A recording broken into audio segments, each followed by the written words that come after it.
যার জন্য আমার লাইফটা পরিবর্তন হয়েছে, যার জন্য আজকে আমি ঘুরে দাঁড়াতে পেরেছি। আমার প্রাণপ্রিয় শিক্ষক, আমার যত শিক্ষক আছে তার মধ্যে যে প্রিয় শিক্ষক ইকবাল বাহার জাহিদ স্যার। ছোটবেলা থেকে ইচ্ছে ছিল যে লেখাপড়া শেষ করে জব করব। অনার্স দ্বিতীয় বর্ষে পড়া অবস্থাতে আমার বিয়ে হয় এবং বিয়ের পর আমি অনার্স এবং মাস্টার্স কমপ্লিট করি সাদত বিশ্ববিদ্যালয় থেকে ফিশারিজে। জবের জন্য অনেক ট্রাই করেছি ঢাকায় এসে, কিন্তু চাকরি হয়নি। তারপর প্রাইমারি চাকরির জন্য ট্রাই করলাম, বাট আমার হাজবেন্ড না করে দিল যে না, এখন জব করার প্রয়োজন নেই, মেয়ে হয়ে গেছে, ওকে দেখাশোনা কি করবে। তখন আসলে খুব ডিপ্রেশনে ভুগছিলাম এবং ডিপ্রেশনের মাত্রাটা অতিরিক্ত ছিল। ফাউন্ডেশনে যুক্ত হওয়ার আগে আমার মাসে হয়তো 5,000-6,000 টাকা সেল হতো, কিন্তু সেটা কিন্তু স্যার ফাউন্ডেশনে অ্যাড হওয়ার পর আমার মাসিক সেলটা অনেক বেড়ে যায়। যে প্রজেক্টে করে ওখানে ট্রেনিং করে, এটা হচ্ছে গভর্নমেন্ট প্রজেক্ট, 6,000 টাকা পেয়েছিলাম স্যার। আমার লাইফের একটাই ইচ্ছে ছিল যে আমি কারো কাছ থেকে নিয়ে বা অন্যের টাকায় কিছু করবো না, বা হাজবেন্ডের টাকায় কিছু করবো, নিজের টাকায় করবো। সেই 6,000 টাকা থেকে 3,000 টাকা দিয়ে আমি সাদা কাপড় কিনে সেটা দিয়ে স্যার শুরু করেছিলাম এবং সেই 3,000 টাকার মূলধন আমার এখন প্রায় 2 লাখের উপরে চলে গেছে।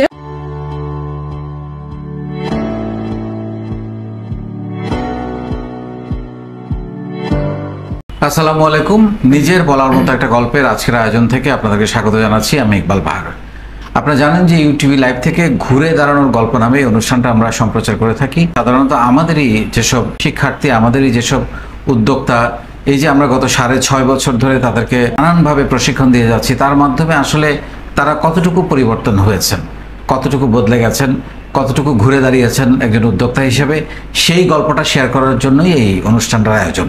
এবং এর পেছনে আরও একটা কারণ হচ্ছে তাদেরকে অনুপ্রাণিত করা, তাদেরকে সারা বিশ্বের সাথে, সারা বাংলাদেশের সাথে পরিচিত করে দেয়া, এবং আপনারা যারা দেখছেন তাদের মধ্যে একটা ভাবনা তৈরি করা যে তারা পারলে আপনি কেন পারবেন না, এই স্বপ্নটা তৈরি করা। এবং আপনারাও যখন উদ্যোক্তা হয়ে উঠবেন এবং উদ্যোক্তা হওয়ার পথে হাঁটবেন, আপনাদের গল্প আমরা আপনাদেরকে ডেকে এই হট সিটে বসিয়ে সারা পৃথিবীকে শোনাবো ইনশাল্লাহ। তো আর দেরি না করে চলুন আমরা আজকে ঘুরে আসি যে আজকে আমাদের অতিথি কারা আছেন।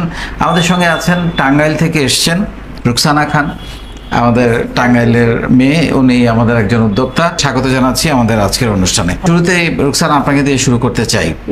আপনি আপনার উদ্যোক্তা হওয়ার গল্পটা একটু শুনবো এবং সেখানে আপনি এটাও একটু বলবেন যে আপনার এই জার্নিতে এই ফাউন্ডেশন, এই নিজের বলার মতো একটা গল্প ফাউন্ডেশন, আমরা এক একটা ব্যাচে 90 দিন ধরে যে বিনামূল্যে প্রশিক্ষণ দিচ্ছি, এই যে একটা বিশাল নেটওয়ার্ক তৈরি করে দিয়েছি, সেইটা আপনাকে আসলে এই পথে হাঁটতে কতটুকু সাহায্য করেছে?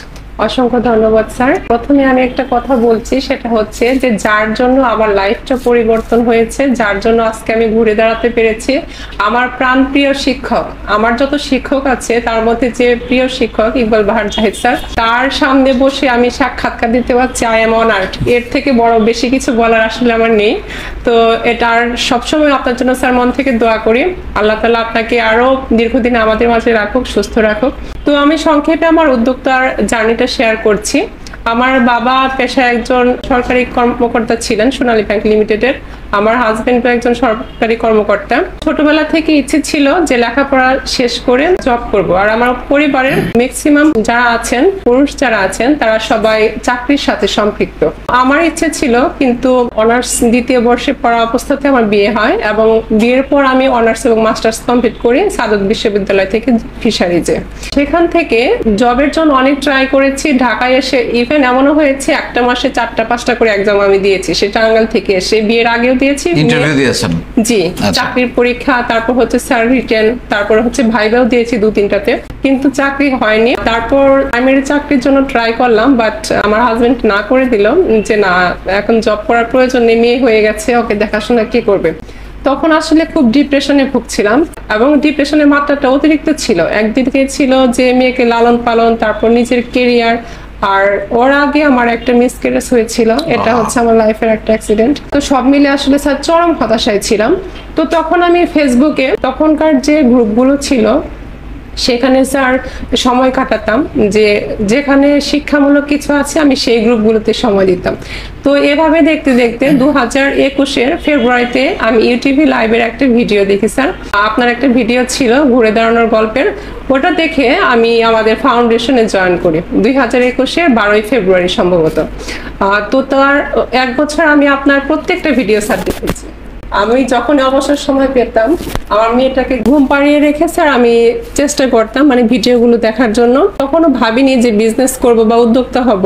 তার আগে অবশ্য ফাউন্ডেশন যুক্ত হওয়ার আগে আমি আমার শখের বসে আর কি ব্লক বাটিক টাইডের ট্রেনিং নিয়েছিলাম মহিলা ও শিশু বিষয়ক মন্ত্রণালয় থেকে। সেখানে ওটা ছিল আমাদের আইজিএ প্রজেক্টের আন্ডারে।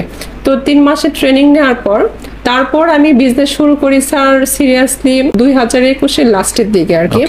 তারপর যখন আমি ফাউন্ডেশনের রেজিস্ট্রেশন করি 2022-এর ফেব্রুয়ারিতে, তখন থেকে স্যার আমার লাইফের পরিবর্তনটা আসতে শুরু করে। কারণ এর আগে আমি কয়েকটা গ্রুপে পোস্ট করতাম, নিজের পেজে দিতাম, বাট সেটা হয়তো বা মাসে একদিন পোস্ট করতাম, বাকি সময়টা করতাম না। কিন্তু আপনি একটা কথা বলেন যে সবসময় কন্টিনিউয়াসলি লেগে থাকতে হবে, তাহলে কিন্তু ফিডব্যাক পাওয়া যায়। ইভেন ফাউন্ডেশনে যুক্ত হওয়ার আগে আমার মাসে হয়তো 5,000-6,000 টাকা সেল হতো, কিন্তু সেটা কিন্তু স্যার ফাউন্ডেশনে অ্যাড হওয়ার পর আমার মাসিক সেলটা অনেক বেড়ে যায়। প্রচুর আকারে ব্র্যান্ডিং হয়। মানে আপনার নিজের ব্র্যান্ডিংটা খুব ভালো হয়েছে। জি, ব্র্যান্ডিংটা ভালো হয়েছে স্যার। আর আরেকটি কথা, এভাবেই স্যার শুরু করেছি। আর হচ্ছে আমার পণ্য হচ্ছে টাঙ্গাইলের তাঁত পণ্য, আর আমি নিজে টাইডে বাটিকের সকল কাজগুলো করে থাকি, নামাজের হিজাব, 2 পিস 3 পিস এগুলো করে থাকি। কত টাকা দিয়ে ব্যবসা শুরু করেছিলেন? আমি স্যার আইজিএ প্রজেক্টে করে ওখানে ট্রেনিং করে, এটা হচ্ছে গভর্নমেন্ট প্রজেক্ট, তো ওখান থেকে স্যার ট্রেনিং করে আমি 6,000 টাকা পেয়েছিলাম স্যার। আমার লাইফের একটাই ইচ্ছে ছিল যে আমি কারো কাছ থেকে নিয়ে বা অন্যের টাকায় কিছু করবো না, বা হাজবেন্ডের টাকায় কিছু করবো, নিজের টাকায় করবো। সেই 6,000 টাকা থেকে 3,000 টাকা দিয়ে আমি সাদা কাপড় কিনে সেটা দিয়ে স্যার শুরু করেছিলাম, এবং সেই 3,000 টাকার মূলধন আমার এখন প্রায় 2 লাখের উপরে চলে গেছে। মাসে সেল কত? মাসে বর্তমানে সেল হচ্ছে 1 লাখ টাকা। এই শাড়িটা কি আপনার করা? এটা স্যার আমার করা না, মানে এটা আমি কারখানা থেকে নিজস্ব ডিজাইনে করে এনেছি স্যার। আচ্ছা আচ্ছা আচ্ছা, আমি কটন গুলো করি স্যার। খুবই সুন্দর, খুবই সুন্দর, মাশাআল্লাহ। আপনি মাস্টার ডিগ্রি পাশ করলেন, তারপরে আপনি পরিবারের সময় দিয়েছেন। আপনার হাজবেন্ড সরকারি চাকরি করতো, আপনার বাবা সরকারি চাকরি করতো। এখন ওনারা কতটা সাপোর্ট দেয় আপনাকে? এখন স্যার পুরোপুরি সাপোর্ট করছে। পুরোপুরি সাপোর্ট করছে? জি স্যার। আপনি ধরেন মাস্টার ডিগ্রি পাশ করে তুমি হয়তো বড় বড় চাকরি করতে পারতা, এখন শাড়ি টাড়ি বিক্রি করছো, এরকম কথাবার্তা শুনতে হয়? জি স্যার, এটা স্যার শুনতে হয়েছে আমাকে শুরুতে। আমার হাজবেন্ড প্রথমে রাজি ছিল না, বিজনেসের পুরোপুরি বিরোধিতা করতো যে এটা কেন করতে হবে, আমি একটা ভালো পজিশনে আছি, তোমাকে কেন করতে হবে। কিন্তু আমার ইচ্ছে ছিল স্যার যে আমি আমার নিজের পরিচয় তৈরি করব, পাশাপাশি কিছু মানুষের যাতে কর্মসংস্থান করতে পারি, নিজের পরিচয় তৈরি করবো, এটা হচ্ছে সবচেয়ে বড় কথা। এবং আপনি যখন এখন মাসে লাখ টাকা সেল করেন, নিশ্চয়ই তাদের কথা বদলে গেছে। জি অবশ্যই স্যার, বদলে গেছে। আপনার স্বপ্ন কি আগামী দিনে? আপনি তো এক জায়গা থেকে স্বপ্ন দেখে থেকে কিছুই করতেন না, সেখান থেকে এসে হাউসওয়াইফ হয়ে গিয়েছিলেন প্রায়, মাস্টার ডিগ্রি পাশ করেও চাকরি পান নাই, তারপরে আলহামদুলিল্লাহ ব্যবসা করে একটা জায়গায় এসেছেন। আপনি বিভিন্ন প্রোডাক্ট বিক্রি করেন, টাঙ্গাইলের বিভিন্ন প্রোডাক্ট। আগামী স্বপ্ন কি? আপনি কোথায় দেখতে চান নিজেকে?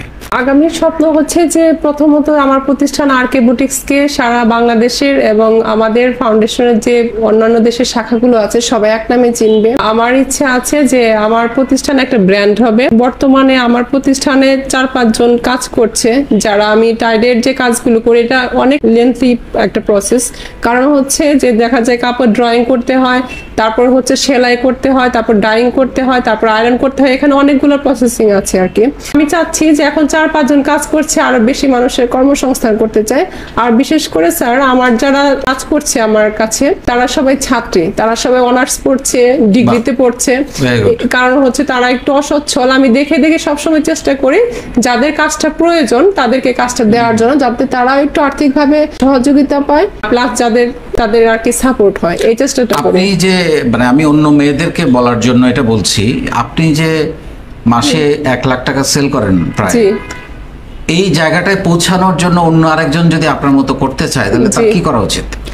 এই জায়গায় পৌঁছাতে গেলে প্রথমতই বলবো স্যার যে লেগে থাকতে হবে 1 নাম্বার। তারপরে হচ্ছে যে কমিটমেন্ট রাখতে হবে, পণ্যের কোয়ালিটি কোয়ান্টিটি বজায় রাখতে হবে। যেমন আমি একটা কথা বলি স্যার, যে আমি টাইডাই বাটিকের পণ্য নিয়ে কাজ করি, টাইডাইয়ের যে 2 পিস 3 পিস নামাজি হিজাব এগুলো তৈরি করি। আলহামদুলিল্লাহ আমি যে 2.5 বছর যাবত এগুলো নিয়ে কাজ করছি স্যার, এখন পর্যন্ত একটা নেগেটিভ রিভিউ আমি পাইনি।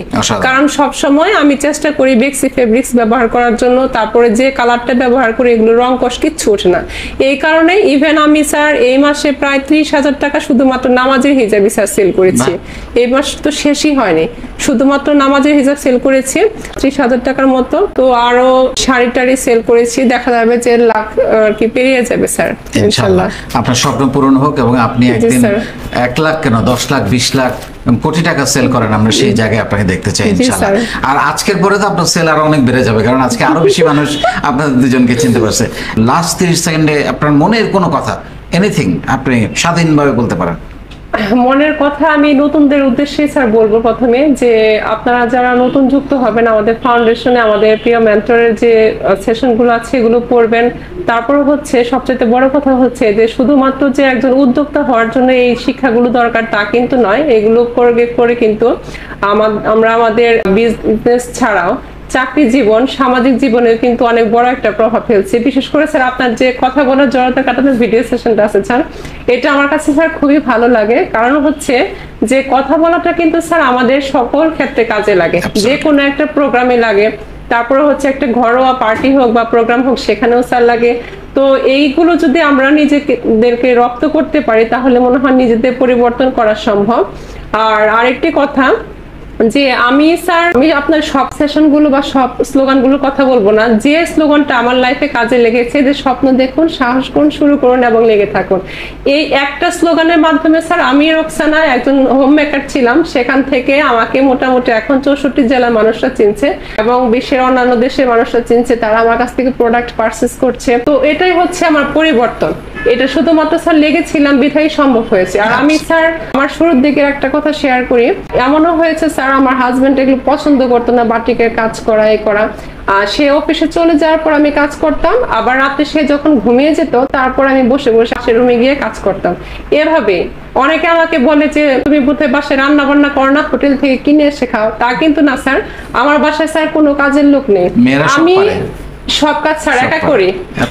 এটা মনে হয় স্যার আল্লাহ তাআলা আমাদেরকে জন্মগতভাবে দিয়ে দিয়েছে, যে রাধে সে চুলও বাঁধে, সব পারে, কোনো সন্দেহ নাই। মানে অসংখ্য ধন্যবাদ রোকসানা আপা। এবং এটা আসলে আমার মনে হয় গত 6ষ্ঠ মহাসম্মেলনে আপনার পরিচিতি আরো বেড়েছে সারা বাংলাদেশে, 2 লাখ ভিউজ হয়েছে সারা বাংলাদেশে। Thank you very much. শুনলেন আমাদের উদ্যোক্তার গল্প। আমি সবসময় চেষ্টা করি একজন নারী, একজন পুরুষ উদ্যোক্তাকে পাশাপাশি রেখে গল্পগুলো শেয়ার করতে আপনাদের মাঝে, এবং ওনাদের কথা শুনে ওনাদের সেলস এগিয়ে যাওয়া নিয়ে এবং ওনাদের বর্তমান ঘুরে দাঁড়ানোর অবস্থান, পুরো গল্পটা শুনে নিশ্চয়ই আপনাদের মধ্যে একটা ভাবনা তৈরি হবে। এই গল্পগুলো খুবই ইন্সপায়ারিং অন্য আরেকজনের জন্য, কারণ তারা যেভাবে বেড়ে উঠেছে, যেভাবে সুবিধা পেয়ে অসুবিধা পেয়ে নানান প্রতিকূলতার মধ্যে বেড়ে উঠেছে, সেখান থেকে এই গল্পগুলোতে তারা ঘুরে দাঁড়ানোর গল্পগুলো বলতে এসছে। এবং আপনার মধ্যে একটা সাহস সঞ্চয় হবে এই গল্পগুলো শুনে, যে উনি পারলে আমিও পারবো, এবং সেই বার্তাটা দেয়াই আমাদের এই অনুষ্ঠানের মূল লক্ষ্য। অনেক ধন্যবাদ।